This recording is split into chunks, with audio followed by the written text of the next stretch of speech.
think when we do something like that.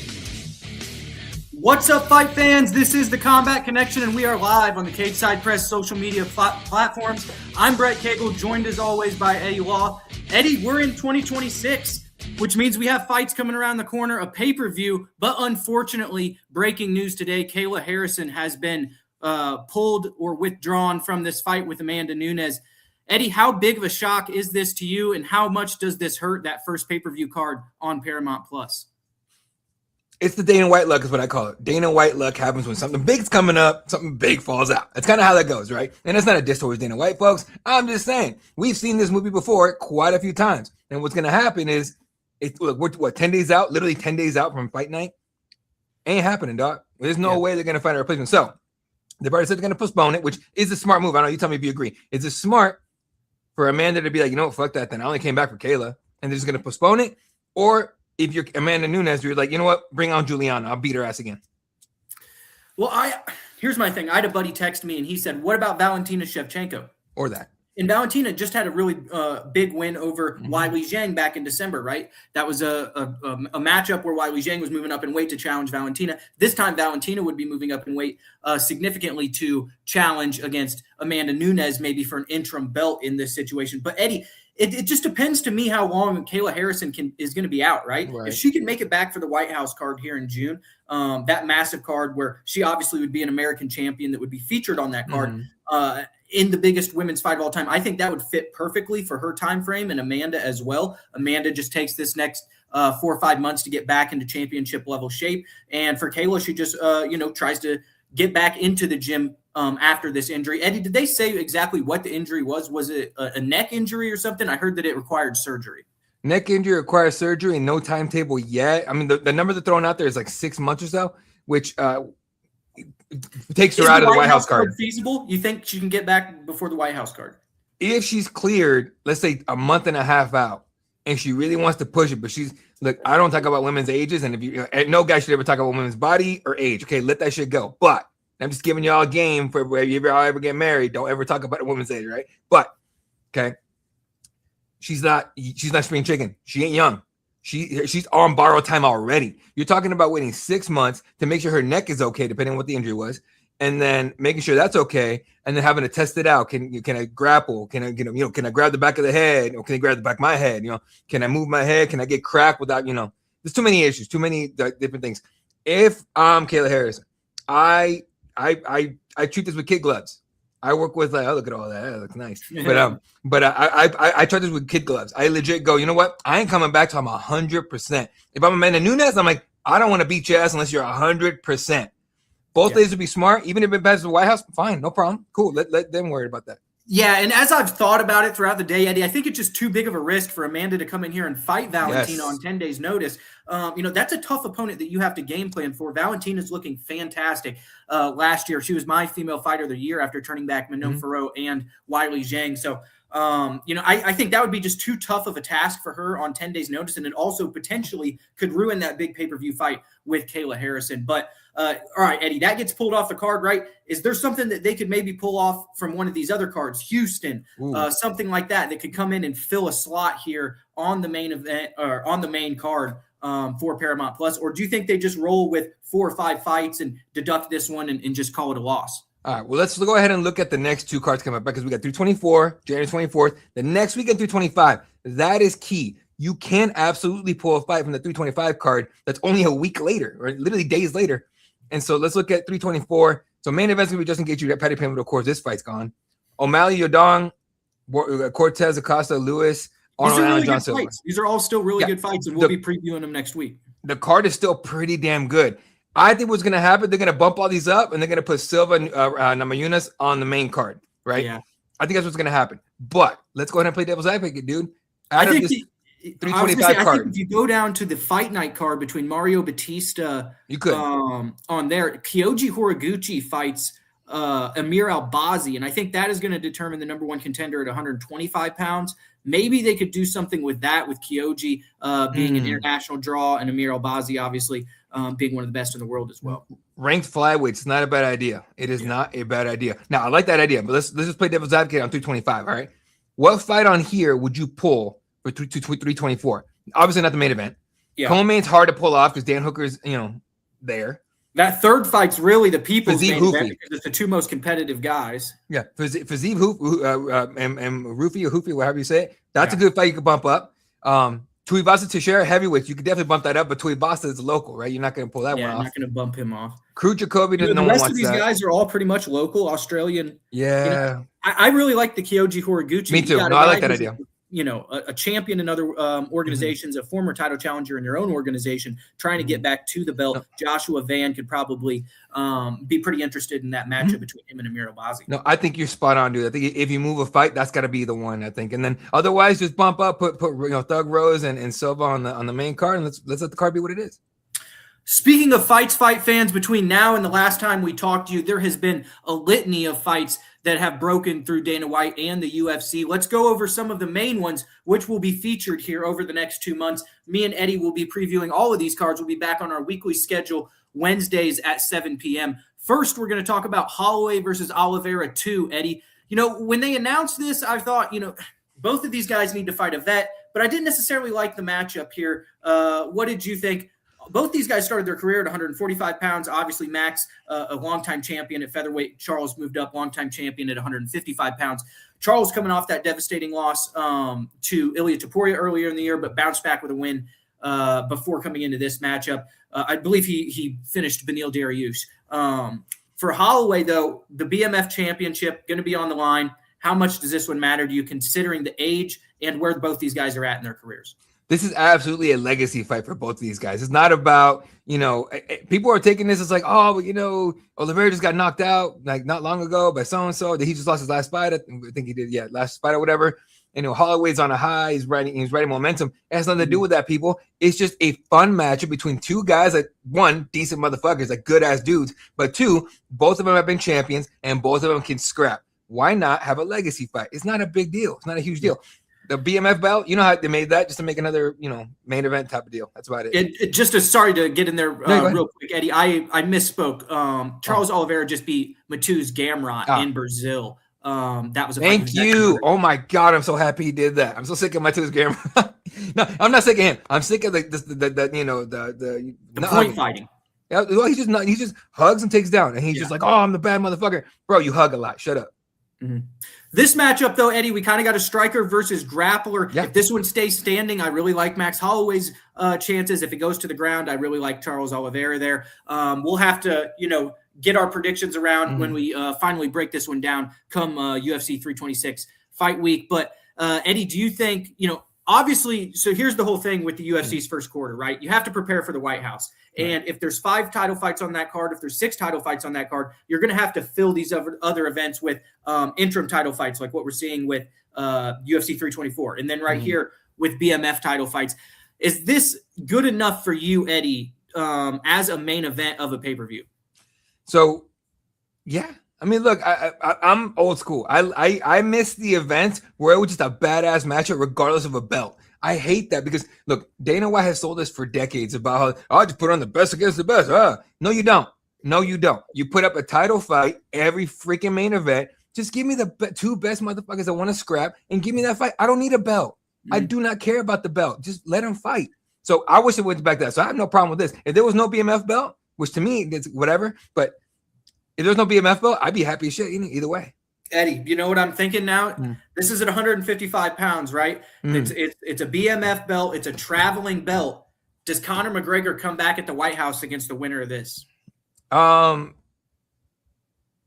be better than anything with Michael Chandler. Y'all can get mad if I want to about that. I'm so sick of Michael Chandler. I'm fucking done with Michael Chandler. I think he could come back against the winner of this fight. Why not?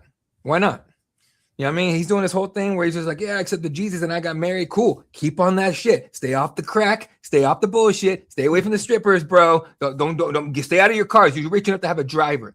Keep your shit on the fight. Get to that White House card and fight one of these dudes. And if you win, awesome. You're back. If you lose, that's it. That's over. Yeah. Technically would be the first triple champion in UFC history if he was to get the BMF title, but it's not necessarily a weight class title. But Eddie, we got to talk about another big fight in the middleweight division with title implications of its own. Kai Borralho is going to be taking on Reinier de Ridder. Reinier de Ridder came off that trap fight versus Arnold Allen that we both thought maybe he shouldn't have taken that in the stage of his career. Kai Borralho obviously was streaking until getting turned back by my boy Imavov last time out, but he did go the distance with Imavov, who is one of the best fighters at 185 pounds right now. Eddie, I don't think that the winner of this one gets a title opportunity because I think that Imavov should be next for Khamzat Chimaev. But how interested are you in this matchup between two elite grapplers? I think it's going to be fun. I want to see what RDR has, because RDR said before, right? He's like, I just wasn't in my right place. I mean, he basically, I don't like to say fighters quit. I'm pretty sure his corners are the ones that threw the towel, but he was like, I got nothing left. That was just honest. He honestly had nothing left. He underestimated his opponent. He overestimated his abilities to be able to last in that fight, right? Cool. It happens. It is what it is. I like it because I want to see how RDR bounces back. We have never had this, not in the UFC. We haven't seen him have to bounce back in the UFC. We've seen him have to do it at one championship. It didn't go great. It did not go great at all. But can he do it in the UFC? I can say high-level Kai Borralho, who himself has to bounce back. He's not doing well. None of the fighting nerds are doing well right now. He's got to come back as leader of the fighting nerds and show everybody, like, hey, we're still here. And this is the perfect opponent to do it against. Yeah, I think so. And for Reinier de Ridder, I hate to say this, Eddie, but I think that the best time in his career to go after that title is now come and gone. And this is the dangerous game that these managers play in this sport. When does my guy come in here? Does he need another paycheck before the end of the year?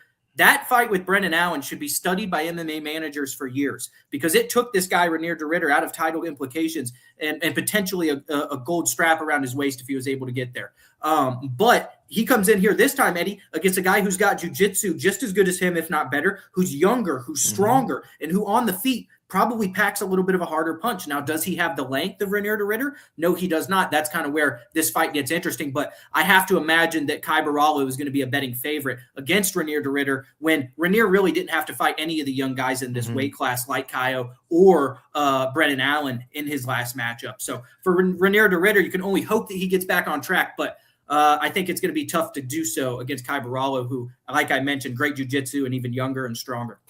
And has to bounce back from losses of his own, and a young guy is trying to prove that he's still championship caliber. So this could be a really rough night for RDR, or we could have an epic possible fight of the year type of battle, I think, in this one. But we'll see. Yeah, I think the grappling exchanges could be good if this one hits the ground, dude. So potentially interesting matchup there. Another one, fight fans in the middleweight division here with title implications on the line as well. Sean Strickland will be headlining the UFC Houston card versus Anthony Hernandez. I will be at this event for Cageside Press. This will be my first event of the year. I'm really excited for this one. But Sean Strickland, obviously, Eddie, is one of the most popular fighters in this entire company. He's trying to get back into title contention, but he has to go through Anthony Hernandez, who is the hottest prospect right now at 185 pounds. Him and Imavov are. And honestly, he's a matchup nightmare for Strickland. He's got cardio that matches up right with Sean. I'd say that these two guys have the best cardio in this entire weight class. So neither one of them is going to gas. And Anthony Hernandez is an elite grappler. Sean has been fighting a lot of strikers recently. He's fought in Izzy. He's fought in Dricus, who stood there and traded with him and got into a war with him. But he was taken down 6 times versus Dricus as well. I do not think Dricus on the ground is quite as good as Anthony Hernandez. So if Anthony Hernandez can get this fight to the floor, Sean Strickland's going to have trouble. But if he can't get this to the floor, Sean Strickland may be able to use that volume, that cardio, and that boxing to get his way with Anthony Hernandez. What do you think of this matchup, Eddie? I think this is a great one for Houston. It's a great main event, right? And not to mention, look, you got Fluffy Hernandez, cardio off the charts, grappling off the charts, super underrated striking. No one talks about it, but he's got super underrated striking, and match that with his cardio is insane. You got Strickland, a fellow anti-government homeboy, all right, that has the Philly shell. He's got hands, and no one talks about the fact that this man can also wrestle himself. So, like, I'm excited for it. I want to see, can Fluffy deal with the hands and the activity and the Philly shell and all that Strickland brings? And honestly, and the pressure that fighting a guy like Sean Strickland brings, you know how it is, man. His fan base is wild with it, right? And can Strickland stop the takedowns? Can he keep his ass off the ground and keep that pretty strike and the little jab right hand working for him? Because if it can't, it's going to be a long ass night for Strickland. But yeah, and not only the pressure outside the cage, Eddie, but the pressure inside the cage. If Anthony Hernandez is the guy who's going forward, going and looking for takedowns, he's fantastic. But What's going to happen when Anthony Hernandez fights off the back foot and he's got Sean Strickland coming forward on him? That didn't work out too well for guys like Nurmagomedov in the past. Right. So this is going to be a very interesting one between two very competitive I'm excited guys. for it. Neither one I'm of these excited. guys is going to want to give an inch. If you weren't covering that one, boy, I'm in Houston. I'd be going 100%. Yeah, I'm excited for it. Big fight there. Moving on, though, fight fans, we have another big matchup on the horizon. Dan Ige will take on the streaking prospect, Milky Costa, who, like Charles Oliveira earlier in his career, struggled in his first couple fights, but has came on and recently has shown the striking. He just won with a massive head kick knockout, but his grappling is the best in this division, Eddie, or one of the best in this division. He's got the length as well as 5'10", 5'11" in this weight class. Showed the striking is catching up to those grappling skills. I think that Milquazel Costa, known as Milky Costa, I think he is one of the best prospects in this weight class and is on the cusp of title contention sooner rather than later. But he's got to get through Dan Ige, who's as tough as they come, packs one-punch knockout power. You can't go in there and not mind your P's and Q's against him. You'll wake up with a flashlight in your face. So for the young fighter, Milky Costa, he's got to get this one to the ground, in my opinion. But if he stays on the feet and he thinks that he's gotten a little bit better than what he relatively has, Dan Ige can catch him. So this is an interesting fight. So let's think about Dan Ige. Look at his last looks like 5 fights. 5 fights. Knocks out Andre Fili. Then he loses decision to Diego. Good striker, good grappler. Loses decision to Lerone Murphy. Really good striker. Knocks out Sean Woodson. Not a great striker. Okay. Very grappling. long. Very long. Loses the decision to Patricia Pitbull. He doesn't, how to put it? He does better against strikers, quite obviously, right? And so against a grappler like Costa brings different problems, right? I think Costa won his last fight by head kick, if I'm not mistaken. Head kick. Brutal head kick, yeah. So he's got to mind his P's and Q's when it comes to the entire game now. Costa, and I gave you credit. You called it fucking a handful of fights ago because you were like, dude, Milky Costa's the shit. And I'm like, dude, you're right. Especially after the last fight, you were fucking spot on. But no, Danny Ige Danny Ige can't go in there thinking he's gonna knock this dude out because that's what he does every fight. Every single time, Danny Ige pop overhand, pop. Every time he wants that right hand to land like a nuclear weapon, and it's not going to work against Milky. So he's gonna have to be able to change his game plan to expect to go 3 rounds and try to win a decision that way, and then maybe in somewhere in there, if the knockout presents itself, take that shit, right? But you can't count on it because you will get subbed. Yeah, and that's the thing. In this fight, Eddie, you can't count on it because when I'm thinking about Dan Ige, and you're right, he's got to probably think more this is going to be a 15-minute fight, right? If it's not, it probably relies on Costa getting it done on the ground. But if Dan Ige goes in there and tries to get clinch control against the cage and use his wrestling as well, he can easily get into one of those guillotines or front chokes that Costa is so well known for. He's just so dangerous wherever this fight goes. It is going to be interesting. That is one to watch for you guys, fight fans, as well. But we also talked about this fight potentially moving up on 10 days' notice. Kyoji Horiguchi versus Amir Albazi, to me, is one of the more interesting fights of the first quarter here for the UFC. Kyoji Horiguchi, after coming in and beating Tagir Ulanbekov, a very well-respected contender from Russia, really shut him out in his return to the UFC. He looked good outside the UFC, was a Bellator champion as well as a Ryzen champion. He will be taking on, I'm sorry, I just said it. He will be taking on Amir Albazi, who's obviously a great grappler and was very close to being in the next title picture before Joshua Van got in there. Eddie, what do you think about this matchup at 125 pounds? I'd like to see Horiguchi get back to a title contention, and I think he could do so against Amir Albazi. I think he's probably more well-rounded and more experienced. Amir Albazi has been gone for a minute. If I'm not mistaken, he got injured before he could fight. And then he came back recently. He grappled Rashid Bagabato. He hasn't fought in the MMA since. So he lost to Brandon Moreno. Yeah, and he was supposed to fight Tatsuro Taira. That fight got canceled, and I can't remember why. Albazi withdrew. He got hurt. Okay, so Albazi got injured, right? And then he came back and grappled at AEC BJJ 20 against Rashid Bagabat. He won that by decision. So he's got something to. He's got something not to prove, but he's got to get that momentum back. He had a ton of momentum before Brandon Moreno beat him, like a lot. So he's still. That's what I'm saying. They were talking about him being the next guy. Yeah.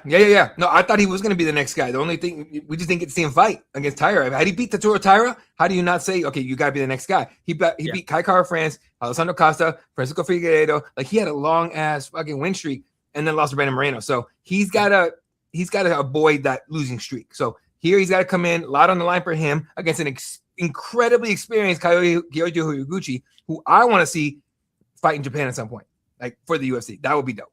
But dude, it's gonna be a great fight. Yeah, and Eddie, honestly, as you said that, I was surprised that he didn't fight Kaio Sakura when they. That's exactly what I'm saying. You know, I think that'd be a massive matchup, but Kaio Sakura's got to hold his own weight. You can't go in there in Chicago and get submitted by Tim Elliott and then look as bad as you did when he was in there against the champion Pantoja. Right. So it's like, I don't know. If one guy was holding up his end of the bargain, I think that'd be a blockbuster matchup. But right now, it's not. Maybe when Kyoji gets older, he fights Kai's brother, who's over in Ryzen right now. Right. Actually, Ryzen just had a pretty big card, and Khabib's boy was in the main event there, and he'll be in the UFC relatively shortly as well. Very soon. Very soon. Yeah, he'll be there soon. But this one's going to be interesting. We also have one more that was just recently announced. Israel Adesanya has returned, and it will be against Joe Pyfer. Eddie's favorite fighter is getting the biggest matchup of his career, this time against the former champion, future Hall of Famer Izzy. Now, Eddie, here's the thing. When I would look at this one a year and a half ago, I'd think Izzy's one of the most technical strikers that we've ever seen. Joe Pyfer just wants to land those big bombs. He's going to gas himself out, and Izzy will take over as the fight goes on. That's what I would look at. But when I just saw Izzy come back against Imavov knocked him out. I mean, he hit him with a shovel uppercut, then was able to follow up with ground and pound. I don't know where the chin is at of Israel Adesanya right now. And honestly, I don't know if he can go 15 minutes and do a point fight session with Joe Pyfer with the pressure and pace that Joe puts on you. Now, Joe has been turned back in the past, against Jack Hermanson. And honestly, technical fighters can beat him. But this is a very, very, very interesting fight for me. And even if Joe loses it, I think it gives him the experience moving forward to be a top contender for the next 3, 4, 5 years. When I heard about this match, first of all, let me, and you got to give me a couple minutes here to go with this because it made me I laughed my ass off. The UFC's Twitter account or whatever you call it, X, Twitter, whatever Elon's calling that shit whatever now. It is now, yeah. All right, it's bullshit anyway. It's all bots. All right, Elon, get your shit together, fuckhead. Anyway, I just got done working out, so my pre-workout's still firing. Yeah, dude. So when I heard about this fight, I laughed my ass off because first of all, the UFC was just like, "Oh, Dana White's got an announcement." So anytime Dana White has an announcement, we're all fucking morons. It's like, "Oh shit, oh shit, oh shit, oh shit, oh shit." Not till fucking like afternoon and shit, and then it was this. This is the most underwhelming announcements ever. Dana, get it together, dude. Okay, because it's not a massive fight. No one's going for a title after this fight. That being said, this is a legitimate. It reminds me of Brock Lesnar against whoever old wrestler. Why do I say that? Because the older wrestler gets used to Stone Cold, for example. Like the older wrestler gets used to put someone over. Brock Lesnar, Randy Couture. There you go. Exactly that. This is Joe Pyfer's fight to lose. This is Joe Pyfer's opportunity to lose. Okay, and all Izzy has to do is make sure this dipshit eats tacos the night before, and he fucking wins. All right, he's not even gonna show up for the fight. But I'm just fucking with you. But where's this one at? Seattle? Yeah. Not in Mexico. Yeah, Joe Pyfer won't fight in Mexico because he's too stupid. Get him some bad seafood. Yeah. He's too dumb to go just continue cooking his own food. Fighters, you guys know this. Keep it consistent. Don't change it last second. You will get fucked up. And then you're going to blame an entire ass country because you're too stupid to eat your own food. But, you know what? Hey, all seriousness, I love watching Joe Pyfer fight. Joe Pyfer fights. Low key, he might have been sick, but Gastelum wouldn't have made weight anyway. Not even close. Yeah, he wasn't even close. Pyfer would have won that fight no matter what. But I mean, he did win that fight afterwards, right? But no, I love watching Joe Pyfer fight. I really do. Like the dude fights with all kinds of like fire in him and anger. It's fucking crazy when he swings a hook. He's trying to kill you, right? So it's fun to watch. Can Izzy bring back that footwork, that elusiveness, right? That he lost when he lost to, for example, Pereira, right? Can he bring that back? Who knows? That's going to be the question. For Izzy, do you still have it, Izzy? And for Joe Pyfer, Joe, we're literally serving up a giant momentum bus right here for you. Okay? You win this fight, and you are this close, dude, because you beat a former champion, former two-time champion. You lose this fight, back of the line, my boy. Yeah. Exactly. And Eddie, we've seen guys stumble in this situation in the past. The one that comes to mind for me, not obviously against an Izzy level opponent, but Vitor Petrino when he had that layup against Anthony Smith in Brazil, right? It was in his home country. He was undefeated in the division. They think, all right, Anthony Smith, then now we're going to build you. You're going to be a top guy. Well, that didn't turn out that way. And, you know, the experienced veteran was able to get the victory. Joe Pyfer, as you mentioned, Eddie, he's mean. He throws punches with intent. Like, when I was thinking about it, like when Robbie Lawler was in the UFC, he would try and put you out, and there was a different level of viciousness to what he was trying to do. There's a different level of where Joe Pyfer, these strikes are coming from with the intent there. So Joe tries to knock everybody dead. Will he be able to do it against Izzy Adesanya? It'll be the biggest win of his career if he can do so. But Eddie, it's not just the UFC who has big fights on the horizon. The PFL actually has announced some very intriguing matchups in their first quarter this year, and we will go over them now. Newly assigned addition Bryan Battle will take on former Bellator champion Johnny Eblen, who had his first loss versus Costello Van Steenis last July, losing his belt here in the PFL. Van Steenis will return against Fabian Edwards for their second meeting. They once met in Bellator previously before being acquired by the PFL, but Costello Van Steenis will defend that middleweight title against Edwards, and it is presumed that Bryan Battle versus Johnny Eblen will be the number one contenders matchup and take on the winner there at 185 pounds in the PFL. What do you think about these first two matchups at 185 pounds here for the PFL? I got to tell you, with what they're given, I like what they're doing. I like what they're doing too. As long as Bryan Battle makes freaking weight, we'll be just fine, right? Now it's gonna be a fun fight. What picture is this of Bryan Battle? Good God! Flabby one. He should have done some push-ups before he did it. Anyway, but yeah, I don't know. I don't know. It's first of all, I don't even care about the fights. Okay, the fight's gonna be good. These are finally decent matchups, and I'll tell you why. Okay, that ever since the PFL decided that, hey, let's bring in someone that kind of at least a little bit knows what the fuck they're doing. John Martin is killing it, right? And here's the thing, and we'll talk about it here in a moment. We're seeing dudes fall off left and right out of the PFL. These former executives, right? They're leaving. They're just fucking leaving, right? Or they're getting kicked out, whatever it is. It's a new day in PFL. You have a guy in John Martin who clearly has been told by who's the dipshit? Don Davis. Thank you. That's how much I give a shit about that dude. I forget his name. But he finally got told by him, like, you know what? Keys are yours. You do it. You know what you're doing? I don't know what the hell I'm doing. I'm going to sit back and pretend like I'm an entrepreneur and do all that stuff. And then you handle this thing. And John Martin's killing it. I mean, for what he has, for what he has to work with. He does it just like Dana White. He gets on there, no bullshit. These are the fights. This is when it's happening. Be excited for this. This is the date. He's doing good. And I honestly like these matchups that we're going to talk about here recently. Outside of Dakota not really being she got hurt. I don't think we know what she's doing here recently. I want to see her fight Liz Carmouche, but outside of that, I can't complain about what they've done so far here. I'm very intrigued with the first quarter. I mean, listen to Dakota fight. I know she broke her arm or whatever it was, or supposedly some arm injury. Yeah. So she's out, but look, he's got something to work with. Now you got me curious there, PFL. Now I'm curious to see, because for the last 3-4 years, I could give a shit what you're doing because it's all garbage. Now I want to see you get rid of the PFL MENA stuff or MENA, whatever they call it. All these like outside tournaments, gone. Bye. I don't care. Do not give a shit. PFL Africa, sorry, I get it.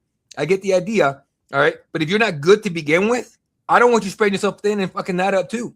You know what I liked, Eddie, was that PFL Challenger series that they had, where Carlos Leal came through there and almost won their entire thing. If you could start a PFL Challenger series and just have where these guys from MENA, Africa, Europe, all these dudes that you're doing right now that nobody's watching, and you could just put them on Challenger series and have your own contender series and put it on a Wednesday night or some shit, it would work wonders. I cannot believe it would not work. It would be and way you actually better. Inserted those guys in legitimate matchups, like in the PFL moving forward, just like the UFC does. Right. Well, exactly. And look, I think when John Martin is doing, he's basically saying like, look, we can try to be different than the UFC, but clearly it hasn't worked. Let's try to do something similar to them, but with our own talent and our own product, right?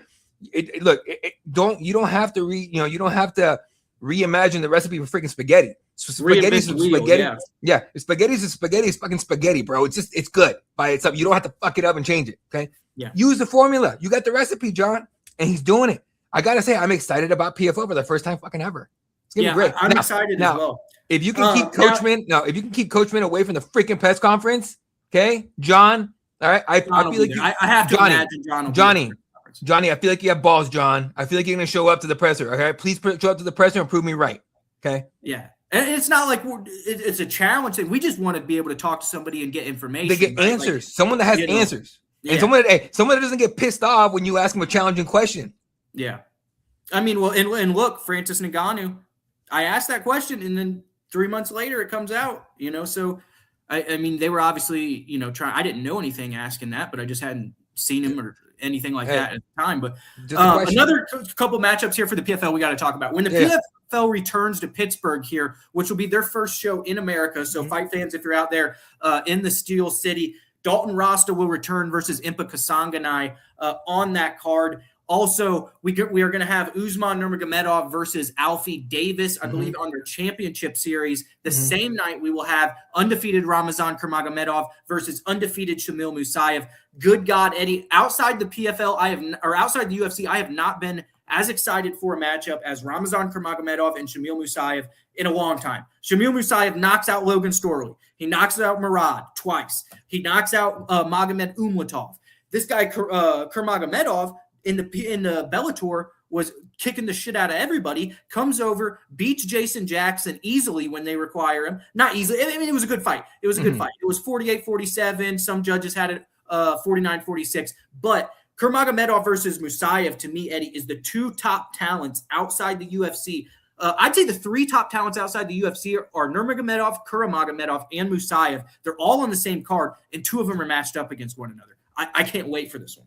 Fully agree with you on that. Fully agree with you. Nurmagomedov should find his way to the UFC as soon as his contract runs out, as long as he's not losing left and right. And then Nurmagomedov, you said his name way better than I did. He's fucking solid. But Musayev, he's the gem, in my opinion, out of that group. Let the Trevor beat a kid every 2 months in England in front of three. Yes, that'd be awesome. And what was the other one? Oh, my bad. She has fought in South Africa, Saudi, and she just had to fight Sumiko Inaba on that UAE card. I think that they're really trying. Well, listen, they're getting good money from the Saudis, right? Yep. And they're going to go there as soon as as often as possible. But I agree with you. They need to have her over there in Europe. They need to have her here in America so they can build that fan base where mixed martial arts is actually, growing. Right. What your point was, Eddie, Musayev is the crown jewel outside the UFC right now. Yeah, no, 100%. 100%. I want to see Musayev in the UFC at some point. Okay, let me put it this way. I want to see him in the UFC, obviously, if he wants to be in the UFC, right? Because there's some matchups in the UFC would be dope for him.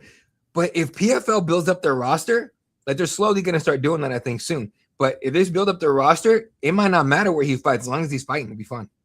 Yeah, I mean, honestly, if you look at him, the skills pay the bills with this guy. He doesn't talk. He doesn't do interviews. He's a silent. I think his nickname is the Silent Killer. He goes in there, doesn't say anything, has a smile on his face. He's like Fedor. He'll knock you out, and he'll sit there and be emotionless.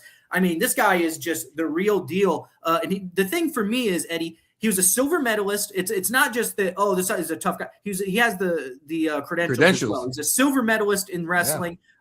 For Russia, and then he comes over and all he's done is knock out grapplers. He knocks out Logan Storley, he knocks out Murad, he knocks out Umlatov. Those guys are elite grapplers in and of themselves. One of them being a combat sambo world champion, and another being a 4-time All-American here in Division I. So this guy has laid people out who are respected and former champions here in the last 2 years. I cannot wait for that matchup at 170 pounds. Eddie, how much of a chance do you give Alfie Davis versus Usman? Ooh, not much. Not much. I like Alfie. Alfie's dope. He's a character. He's a character and everything. But in terms of skill set and everything, I don't see anyone on the roster really that I'm worried about Nurmagomedov losing to, unless it's a PED test. That's kind of the only thing he's gonna lose. But yeah, I don't know, dude. It's look, I'm just excited that people's finally doing some shit right. That's what I'm excited for.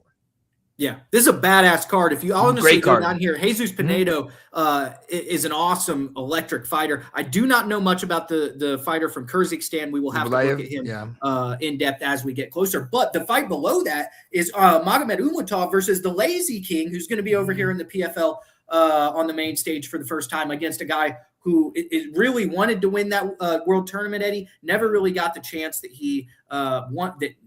Obviously 1 year he got held out because of injury. Right. The next year he got held out because he missed weight. So this is one of the top contenders over there as well. Magomed Umlatov versus the Lazy King, who is undefeated. That is a good matchup that we'll be interested in as well. And also Taylor Lapilus, former UFC contender versus Maxiv Kuzumov. Yeah, on Kill Holtz. I mean, Luke Traynor and Wilkerson's a good fight. Oh yeah. Wilkinson again, another guy. He popped for Royce, right? Yeah, he did. Come on, Rob. He also lost to Dovlet in the championships. Rob looks like one of those kind of dads that takes the fucking Planet Fitness the Planet Fitness membership on January 1st. That's what he looks like. You don't need PEDs, bro. Just fight. But it's honestly the card's great, up and down. It's gonna be fun. Yeah, I do want to see trainers. Magomed Sharipov Where's he been at? The younger brother of Zabit. I know he was on the Bellator roster. I don't know if he got absorbed into the PFL. I think he did at one point. I need to see him come back here at some point. Magomedov. Yeah, I can't find anything on him. That's weird. I hope he returns under their banner as well soon. But that's what we got for the PFL coming up. Honestly, some very interesting fights. You guys are going to have to look for that card on February 7th. Also, the Pittsburgh card featuring Dalton Rosta as well. Now, Eddie, we do have a little bit to talk about. There has been some news between the two biggest names in our space, Ariel Helwani and Dana White. Dana White didn't really do anything, but he had a media tour for about 2 hours where we didn't get much from him, right? They asked him what his plans were for 25, and they're like, well, we kicked ass in 25, and we're doing the same thing in 26, and then we'll get ready for 27. And it's like, what is that? You're supposed to have the biggest card of all time at the White House this year. Can you tell us a little bit about that and what the second half is going to look like, or the first quarter where we're not going to probably have as many title fights because of the White House card? That's kind of what people were wanting that were fight fans. We didn't really get that in the conversations with Stephen A. and others. It was kind of vague topics. And Ariel kind of went in hard on him on his show saying Dana White seems disinterested. This isn't the same promoter that I remember covering this sport. He says if you look at Slap and how he promoted or is promoting the Slap competitions, he seems more interested in that than he does in the modern day day-to-day operation of the UFC right now. What do you think about that, Eddie? I think since Lorenzo and the Fertitas left, he's kind of just been on this leash to where he can roam and do what he wants, and he can display stuff to Hunter, and he can display stuff to Mick, and they can do whatever he doesn't want to do. But does that mean he's disinterested? I don't think so. I think when Donald Trump or Elon Musk calls his phone and tell him he's coming to a fight, I think it's the greatest thing in the world for him, and it's what he lives for. But at the same time, he does seem less connected to the day-to-day product than ever. I think what Dana White's doing is he understands that, or he believes that the UFC is too big to fail. Does that make sense? Like too big to fail. It's too popular to fail. And he's absolutely positively wrong on that. The UFC could absolutely fail. There's people that are starting to tune out of the sport. We've seen people around in our space that stop covering it and don't even watch anymore, right? Like it's really wow. And honestly, this kind of ties in with it. Stacking White House is screwing all 2026 UFC schedule worse than 300. Boo. 100%. Right. And so that's one of those things, right? Dana seems to be enamored with the circus. That's what the White House card is. All right. Y'all can get mad about it if you want to. It's a fucking circus. The White House. Yeah. The Sphere, the White House. He wants these big events. So he could be like, I did that and I did that. Great. Good for you, bro. You should. The problem is if you can call yourself a marathon runner, right? But if you don't train, that next marathon's going to fucking suck. You're not making it, right? Same shit. So they got no real comp. There's no Pride Fighting Championships. There's no Strike Force. There's no legit competition with someone behind it running it that is a fight guy. So I think Dana White, his official title with UFC is CEO. That's Dana White's official title. I think he's acting like one. I don't see him acting like an actual promoter anymore. And that's where Ariel's right. That he looks disinterested, or he seems disinterested because he's more busy. He's too busy doing, brand deals with Ram and that shitty energy drink that they have. And then, that garbage Prime shit. Basically anyone that's getting him money, he's doing deals with, right? Good for you. Do your thing. He's no longer doing, he barely goes to pressers anymore. It seems like. I think he's meeting more with conglomerates like the Anheuser-Busch people when they go to St. Louis than he is meeting here with the managers of the fighters anymore. It feels like to me that we're seeing the very slow but very beginning of the end of Dana White as the face of the UFC. I really think that's what's happening. I think we're gonna start seeing him more because he's got the boxing thing coming up, right? At the Apex, which by the way, the Meta Apex is the dumbest name ever. That's so fucking stupid. Anyway, but I'll stay. I don't give a shit. People get mad if they want to. Everyone y'all hate the Apex cards anyway. I eat it. But it's that's what it feels like. He's very slowly starting to see his way out, right? Like now they're asking him about beef with Eddie Hearn. When the hell have you ever seen Dana White answer questions about possible beef with Eddie Hearn? Never, right? And so you're starting to see that. That's his exit strategy. 100% is his exit strategy. Yeah, and that's what I think it is. I'm not gonna sit here and be like within a year or 2 years, who knows, right? But I think he must be seeing something. Something's coming up that he is seeing with his eyes, where he's like, oh, I might not want to be a part of that, right? Whether it's a legal thing, for example, like the Ali Act type of deal, or like maybe these antitrust suits. Maybe he knows his boy Trump is going to get people to vote in his favor, and he's going to be able to do with boxing like what he's done with the UFC. Yeah. Or he's going to do what a lot of other people are doing, is distancing himself from a guy like Trump, like hell, because that dude's fucking being weird too. But it's absolutely what I think is an extra strategy. But Ariel calling it out is weird to me, and I'll say why. I'll tell you why. Because it feels very much like I'm winning type of deal. Personal shot. Ariel is as petty as they come. Anyone that's watching for years. He played the long game though. If Dana leaves, he's gonna get that cred back. Oh, 100%. Right, 100%. So, and he might even get back into going to the UFC and shit. But that's what I'm saying. His credential. Yeah. Regardless, it's kind of a. I didn't really care for Ariel talking about it, but I also didn't watch it, so I don't know. I literally heard it from other people, and then I had to watch the segment. But bottom line, I agree with you. Exit strategy, go to Zuffa Boxing, and that's it. And honestly, what is he, like almost 60? Are you 60 something? Isn't he? Nah, he's in his prime. He's 48 to 55. He's not 48. Fuck out of here. I swear to God. He's okay, he's 6 years younger than my dad, probably. Oh, okay, let me see. He is 56. 56, yeah. 56. All right. The years have not been kind to you, Dana. That stress has gotten to you, my guy. I'm sorry. But no, the hair's all gone for him. Anyway, but his boy Gary Brecka is gonna have him live to 112. Hey, Gary Brecka pumped him with a bunch of shit. That's what happened. That dude's a fraud too. Fuck out of here. But look, man, bottom line, dude, I don't dislike either guy. I just think they dislike each other. Mm-hmm. And Dana is not really paying attention, he doesn't really care, but Ariel uses it for clout, for lack of a better term. Because anytime he talks about Dana, everyone tunes in. That's kind of how that goes. And I'm not saying what he's saying is wrong. I'm just saying Ariel is strategic with this kind of shit. So here's what it is, dude. We do have one more departure to talk about before me and Eddie are going to play a game in our next segment for the first time. Ray Sefo has departed from the PFL. We've talked about John Martin. John Martin coming on and being a very good face for the PFL, and I think doing the day-to-day operations of what Ray Sefo used to be doing, so they kind of just exited him out the back door as John Martin is now running things from the day-to-day operations as I see it.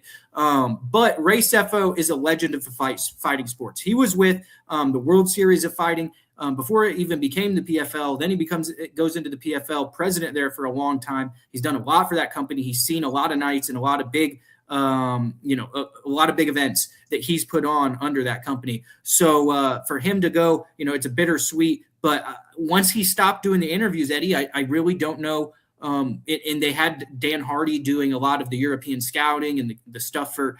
I really don't know what he was doing from a day-to-day basis after that. But I have all the respect in the world for Ray Sefo.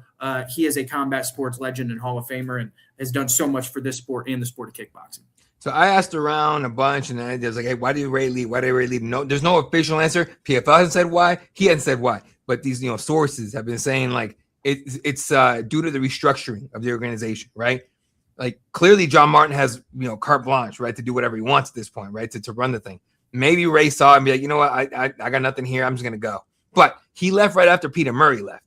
That I think maybe they were boys and it's like, I don't want to be here if you're not gonna be here, I'm out of here. Yeah, you must have seen something. But either way, bottom line, Ray Sefo's been there since it was World Series of Fighting. He's been there for a long, long time. That man, has earned his respect and his due. He can do whatever he wants. I just hope he didn't leave and then like have nothing. Like, you know what I mean? I hope he had, I hope he gets fired. He doesn't have a job. I hope he doesn't. I hope we got a nice fat check on the way out. He's still training people at Extreme Couture, though, I'm sure. Striking coach there. And he's still doing his thing. So I would love to. I always thought he was going to be part of the UFC in some way, shape, or form, but it just didn't work out. But there's so many people in kickboxing that could use him as well. Maybe Glory picks him up as someone. Glory would be great. Obviously, he was a Hall of Famer there and broke through as a world champion and great kickboxer. So sorry to see Ray Sefo go, but me and Eddie are going to play a little game here, fight fans. We're going to go over the divisions in the UFC and give our way too early predictions for who is going to be the champions at year end. Now we got to take into account, like for heavyweight, what we're going to talk about first, John Jones might not fight for the belt. Is Tom Aspinall going to come back? all of these things. But when the year goes to 2027, we have the first show of 2027, who will the champions be on that year? We'll get it started off in the heavyweight division, Eddie. I'm going to go out on a limb here and say that the heavyweight champion will be Tom Aspinall in 2027. He did look bad against Ciryl Gane. They're going to have to come back and do that again. But to me, Eddie, I think John Jones goes and fights Alex Pereira at the White House.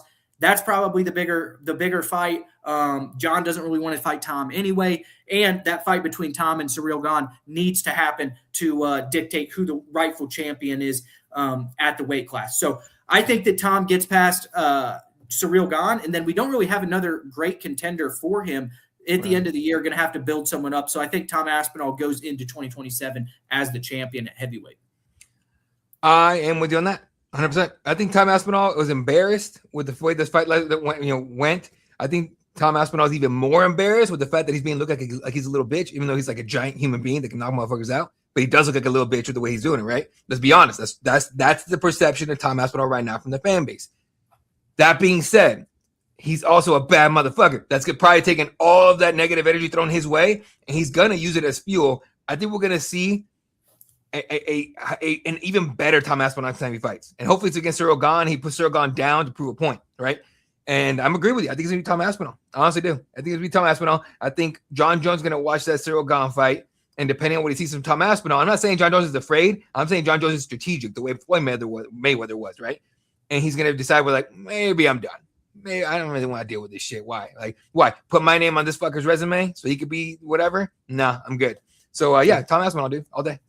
All right, so me and Eddie are in agreement at heavyweight. At light heavyweight, Alex Pereira is the current champion. I'm going to go out on a limb here and say Yuri Prochazka will be the champion at the end of the year because, as I just mentioned, I believe Alex Pereira will fight John Jones.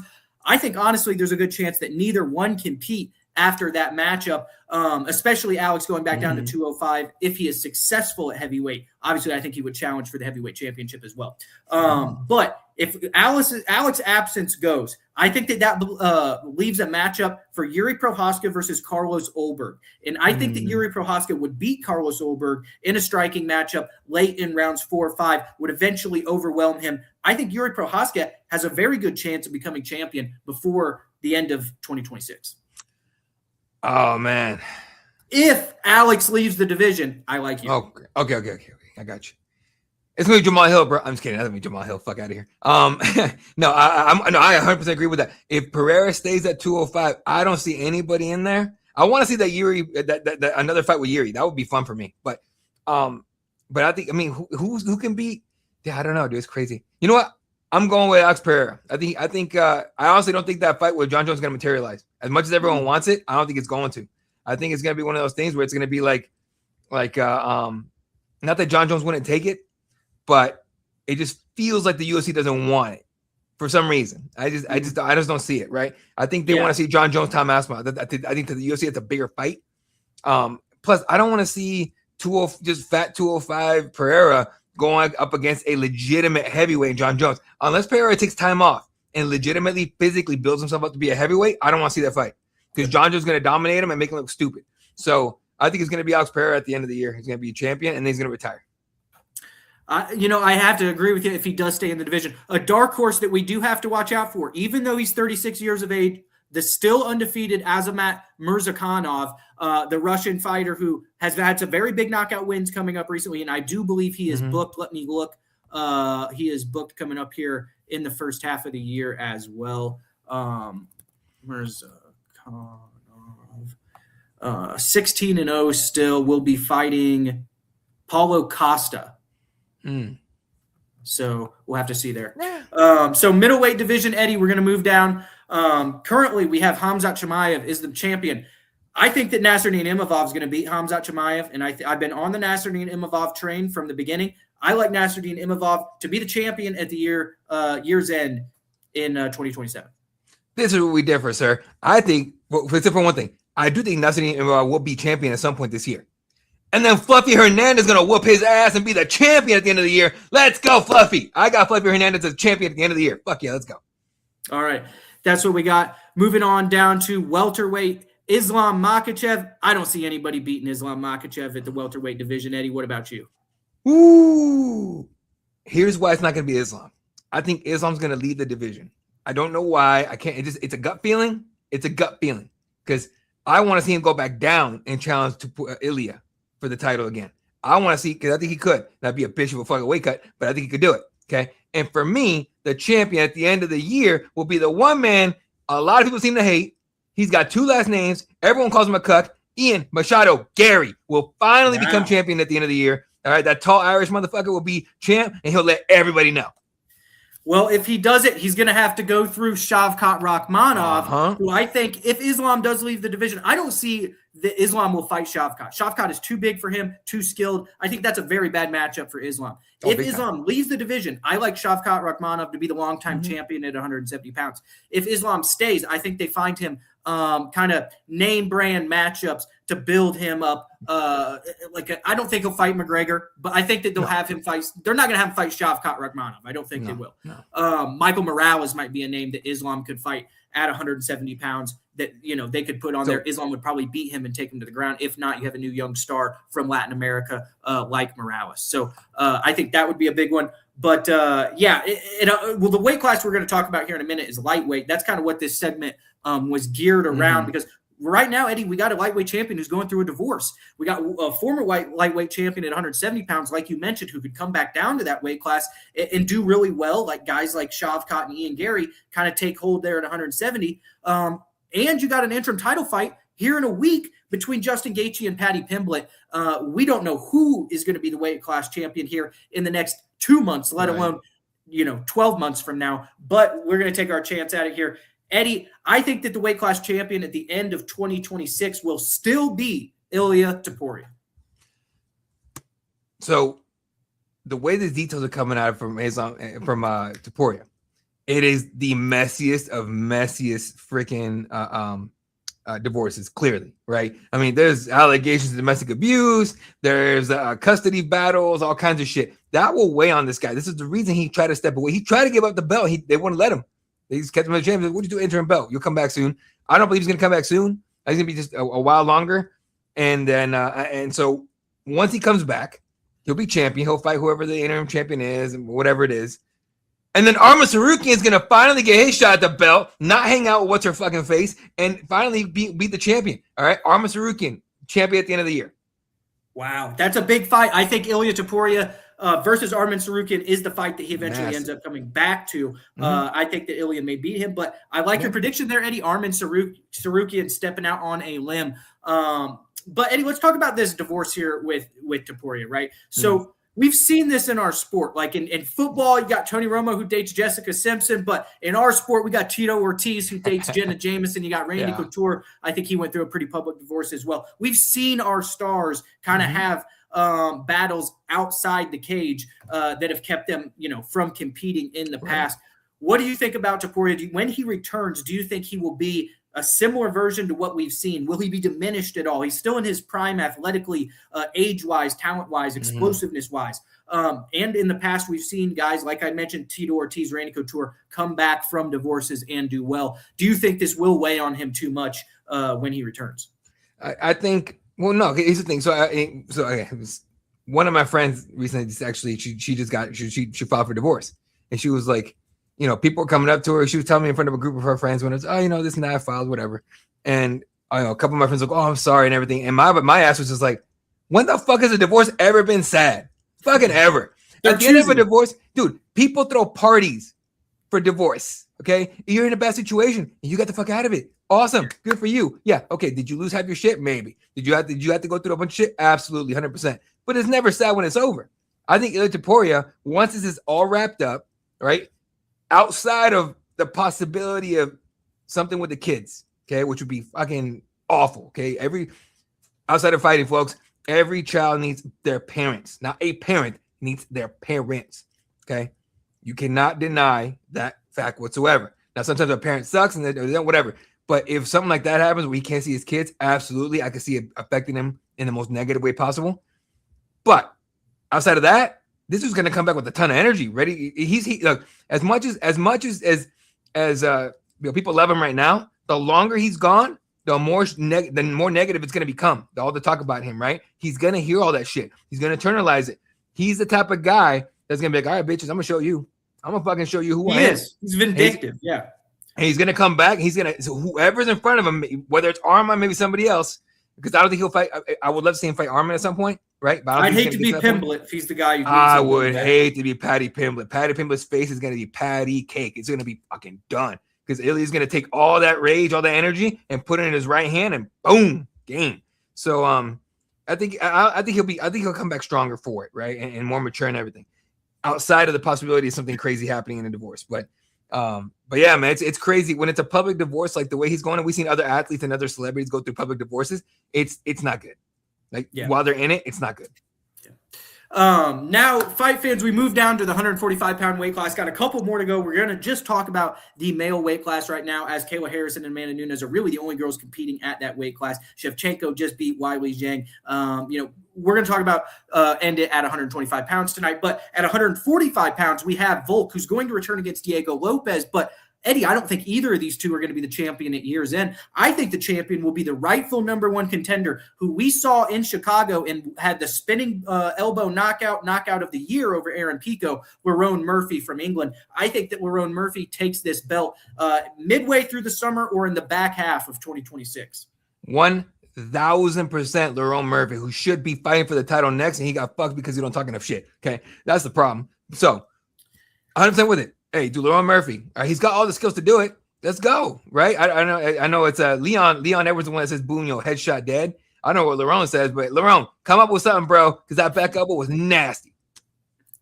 Yeah, and Leon says headshot dead, but Leon had to go over 11 fights in a row because he wasn't really finishing anybody. Lerone Murphy knocks out the new guy from Bellator, knocks him dead, knockout of the year, still can't get the title opportunity. I believe he's 18-0 or 17-0 right now. At this weight class, though, Eddie, we do have Movsar Evloev as well.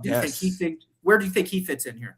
I don't think he does. That motherfucker pulls out a fight something right. No, I think he's gonna be one of those guys that's gonna have a hard time getting a title fight because of his fight style. Let's just be honest about it, okay? How long did it take Marab to get a freaking title shot? Once he got that title, he didn't let it go until he exerted himself he spread himself a little too thin. So I don't think Movsar's gonna fight for the title unless something happens here, someone gets injured or whatever. I think they're gonna keep him in the doghouse, man. Unless he comes back and puts on a hell of a performance and finally for the first time ever finishes somebody. Why? Well, you don't want that guy fighting for a title. Why? You know what I mean? Yeah. Good point. Now that's what we have for 145 pounds. We're both going with Lerone Murphy from England to become the champion at featherweight before year's end. We're going to move down to 135 pounds for this next one. Eddie, what do you got for this one at the bantamweight division? See, I have a hard time with this one because I want to say Marab. I want to say my boy Marab comes back and gets his title back, right? In the trilogy. Right, beats him in the trilogy. I don't think, even if he does come back and becomes champion, I don't think he's champion at the end of the year. I think Umar Nurmagomedov is going to do it. I think Umar's finally going to realize that he was overconfident, underestimated Marab criminally when they fought. And I don't think he's going to make that same mistake again. I think every fight from now on Umar takes is going to be one of those where it's I got to show and prove that I should be a champion and I should be challenging for the title. And I think he's going to do it. To me, it's between him and my dark horse is David Martinez. I think David Martinez is a guy who's going to sneak up on everybody and do kind of like what Joshua Van did. Just kind of sneak his way almost into a title shot and then take advantage. Hopefully not because the champion breaks his arm or whatever, dislocates his elbow in the fight. But, I think that's my dark horse. But I think Umar Nurmagomedov will be champion at the end of the year. I like that, Eddie. I'm going to go with the same thing. I think Umar Nurmagomedov is the most skilled fighter in this weight class after we just saw Marab. Obviously, if Umar gets matched up against Marab again, that's a hard one to win, especially after what we saw the first time. But with Peter Yan, I think we're discounting him, but everybody keeps discounting him. This guy coming back and doing what he did against Marab was crazy, but I just can't think that he's going to continue this same path that he's been on his last three fights in moving forward. But Eddie, I think that there is a dark horse in this weight class as well. I'm sorry. I was just thinking, I'm sorry, we'll move on. But I was thinking of somebody and then it slipped off my mind as I was sitting there, talking to you. But Corey Sandhagen. I was just saying, Corey Sandhagen is someone who right now, if you just watched Peter Yan versus Marab, he has got to be the most elated in the weight class, right? Because he's not beating Merab. He had a fight against Peter Yan for the belt previously, which was kind of competitive. He's longer. Peter Yan's getting older. He's going to be younger than him if he does get back into that matchup. And the grappling has improved that we've seen, especially against that fight against Davison Figueiredo. So for Corey Sandhagen, I think he's somebody that's looking around. Also, we haven't talked about Sean O'Malley, who obviously wants to get back to the title opportunity as well. And with a win, I think he gets back in there and they probably push him against Peter Yan. But we are both going Umar Nurmagomedov, who we think is the most talented in the weight class. Now, for our final one of the night, we're going to go at 125 pounds. The current champion is Alexandre Pantoja, who has been – or I'm sorry, Joshua Van. Is Joshua Van. Alexandre Pantoja was hurt from that fight. They're going to rematch here at some point this year when that arm heals. Eddie, I think that Alexandre Pantoja takes the belt back from Joshua Van. That's my pick to be champion once again in 2027. Do you think Joshua Van can keep the belt at 125 pounds for a full calendar year? Nope. Pantoja's going to come back, get his belt back, 100%. Like, that was a fluke. It was look, call whatever you all want. He won. He's a champion. Great. Good for him. Say what you want about the celebration. Honestly, no one cares anymore. But it was a fluke. It was an injury. We never got to see the actual fight. I still think Alexandre Pantoja would have beat the dog shit out of Joshua Van. Honestly. Like, I think he would have whooped him up, right? So, 100%. I think Alexandre Pantoja comes back. Get this belt back. And, I mean, do you see anybody else that's going to come up and challenge Pantoja? Horiguchi, if Horiguchi gets past Albazi, I think he is a very tough matchup for Van. I don't know if he's a tough matchup for Pantoja fully healthy, but for Van, I think that he could take the belt from him. I agree with you 100% on that, right? And I know some people coming out like Manel Cop, forget it. I'm not convinced at all from Cop, all right? Great fighter, not a guy's that's going to He's too one-dimensional. He's just too one-dimensional. We saw it against Makayev. Pantoja's going to take him down and whoop him up, right? Make fun of his weird nipple and keep the belt. That's what's going to happen. Yeah.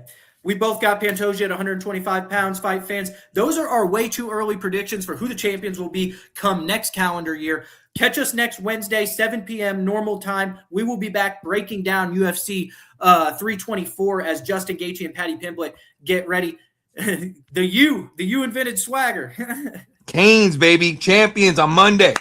That's fucking good. Indiana's putting belt to ass. Kurt Signetti is the best coach I've seen in college ever. Hey, he's my favorite college coach right now. My favorite. He's like, when he goes like, I win, Google me. I was like, ooh, let's go. I'm a fan of his. But the U makes it returns to championship level. 100%. He goes, we don't beat top 20, top 5 teams. We beat the shit out of them. Dude, he's such a great fucking quote. I can't wait till I can't wait till honestly, I know we're an MMA show, Eddie, but your Cardinals, the Vegas Raiders, if I'm going to go after somebody, like I'm not going to draft Fernando Mendoza, this guy who was barely ranked out of high school. I think the secret to the sauce is Kurt Signetti. I would be surprised if one of these NFL franchises does not reach out to Kurt Signetti and try and make him the highest paid coach of all time. The Raiders already did it with John Gruden. They gave him $100 million. Right now, if I'm a general manager, I'm saying I think the best coach alive is Kurt Signetti. I'd be surprised if one of them doesn't reach out to him. If Tom Brady's not calling Signetti and saying, hey, I'm about to draft your boy. How about you come over here to Vegas and come live with us, all right? Come do this thing with us. That's the move. That has to be the move, 100%. And he could draft Mendoza number 1. That's what I'm saying. The Raiders have the first pick. Hey, we were fucking morons. We hired Cliff fucking dumbass Kingsbury. And he's like, he's reviewed for jobs again. Cliff fucked us in the ass by saying that bullshit, and we took Kyler fucking Murray, okay? I want a Nick Bosa. I will say that shit till I die. I want a Nick Bosa, not fucking Kyler. And now we're doing this shit again.